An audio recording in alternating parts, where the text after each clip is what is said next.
우리 자녀들에게도 이런 지혜를 배울 수 있는데, 우리 자녀들을 대할 때도 모든 필요를 그냥 다 무료로 공급하지 않는 것이 지혜롭다, 그렇게 이야기하는 분들이 있어요. 자기 삶에 대한 책임을 미리부터 훈련하는 것이 필요하다는 것이죠. 근데 어떤 분이 이제 그런 설교를 했어요.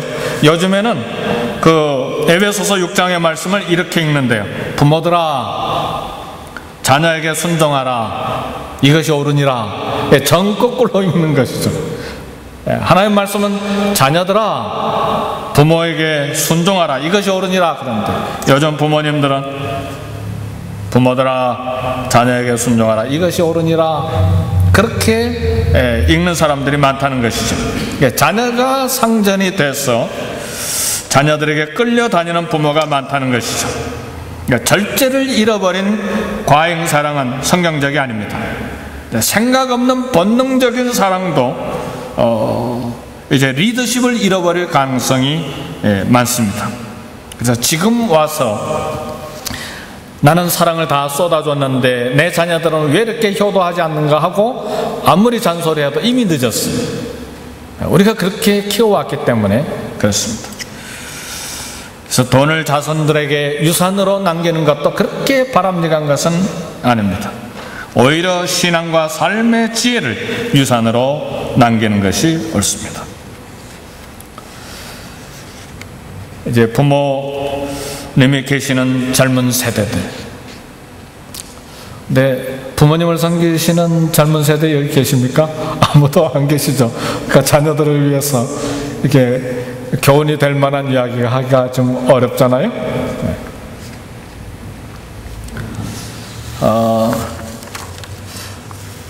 이제 그렇게 주례하시는 목사님들 계세요.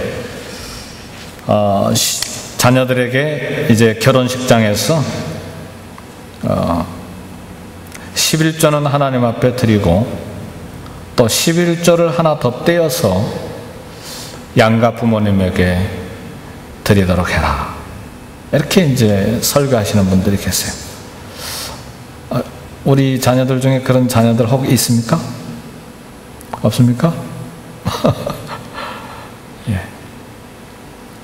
충현교회 김창인 목사님이라고 유명한 합동측의 목사님이 그렇게 설교하셨다는 이야기를 들은 적이 있어요. 사실은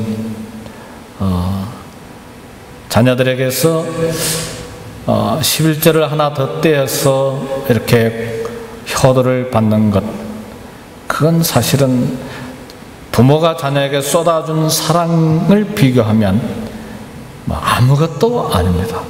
근데 그것조차도 어렵잖아요. 그게 우리의 현실이에요. 그것은 누구에게 책임이 있느냐?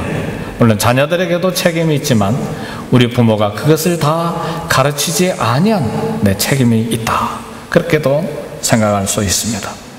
그래서 하여튼 풍년을 대비하는 지혜, 또 흉년을 대비하는 지혜가 우리 모두에게 필요합니다. 이런 과정 속에서 이제 우리가 한 가지 놀라운 사실을 얻을 수 있는데, 이제 기근이 왔을 때 요셉의 나이가 거의 이제 37살 정도가 됐어요. 30살 때 국무총리가 되고 7년간 풍년이 지났기 때문에 이제 37살. 그래서 흉년이 시작될 때가 37살 정도가 이제 됐는데, 애굽에 산 지 거의 20년이 됐던 때예요. 근데 그 기간 동안에 한 번도 가나안에 살고 있는 가족으로부터 소식을 받지를 못했어. 동시에 형들에 대한 원망의 마음도, 원한의 마음도 크게 감소했을 것이에요. 그리고 아마 요셉의 마음속에는 같은 어머니에게서 태어난 베냐민도 보고 싶었을 거예요. 아마 요셉이 국무총리이기 때문에 많은 군인들의 호의를 받으면서 가나안을 한번 방문하고도 싶었을 거예요. 그러나 이제 총리가 된 지금, 더구나 흉년이 시작이 된 지금 일이 너무나 많기 때문에 고향을 방문할 여유를 찾지를 못했어요. 근데 이 기근이 이제 다른 나라로 확장이 되어 가면서 이집트에 곡식이 있다는 소식이 이제 소문이 나기 시작했는데, 이것이 바로 하나님의 섭리적인 사건이라는 말이죠. 소식이, 이집트에 곡식이 있다는 소식이 들리기 시작하면서 많은 여러 나라들이 이제 곡식을 수입하기 위해서 애굽에 사절단을 보내기 시작했는데, 마침내 이런 상황이 야곱의 가족, 요셉의 형제들 전 가족이 이집트로 이사와서 이민와서 살 기회가 됐다는 말입니다. 이것이 하나님의 섭리예요. 이것이 하나님의 요셉을 이집트에 보내신 궁극적인 목적이었어요. 그것을 통해서 이 야곱의 조그만 한 가족이 이스라엘이라고 하는 거대한 국가로 탄생하는 이제 기회가 됐습니다. 성도 여러분, 참 하나님의 섭리는 놀랍잖아요.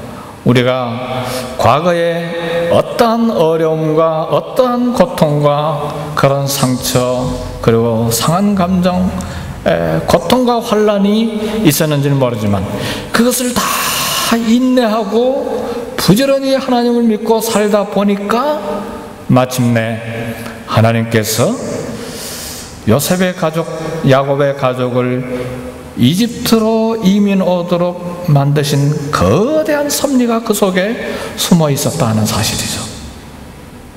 그러니까 이 아침에 우리가 받을 교훈은 그것입니다. 우리가 원하든 원치 아니하든, 우리가 잘했든 잘못했든 간에 여러 가지 일어난 사건이 우리를 아프게 하고 상처가 나게 하고 괴롭게 만들었지만, 그것이 질병이든 감정적인 상처든 그것이 사건이든 견딜 수 없어서 잠을 못 자는 그런 괴로운 평생의 사건이 됐든지 간에, 이제 그런 사건 하나하나를 통해서 마침내 하나님의 거대한 섭리, 그리고 인류를 향한, 구원을 향한 하나님의 궁극적인 목표가 성취된다는 사실이죠. 이것이 우리 사람의 생각과 하나님의 생각이 다른 분명한, 극명한 사실입니다. 그래서 성도 여러분, 이처럼 우리 작은 머리로는 생각할 수 없는 하나님의 놀라운 계획이 우리 삶 속에 흘러가고 있기 때문에, 혹시라도 아파한 과거들이 있습니까? 그리고 괴로웠던 고통스러운, 그리고 그것이 상처가 돼서 나의 삶을 붙잡아두는 그런 것들이 있습니까? 하나님 앞에 내어놓고 이제 하나님께서 그걸 통해서 영광을 받으시고 하나님의 거룩하신 뜻이 성취되도록 그런 기도를 하나님 앞에 드리시길 바랍니다. 그래서 말씀을 마칩니다. 내 삶과 내 가족의 미래를 만들어 가시는 하나님의 손에 나와 내 가정을 다 맡겨드리는 믿음이 있기를 바랍니다. 하나님께서 내게 베푸시는 기적이 많고 또 나를 위해 세우신 계획이 너무 많아서 그 수를 셀 수 없을 정도로 많다는 것이 시편 40편 5절에 있는 말씀입니다.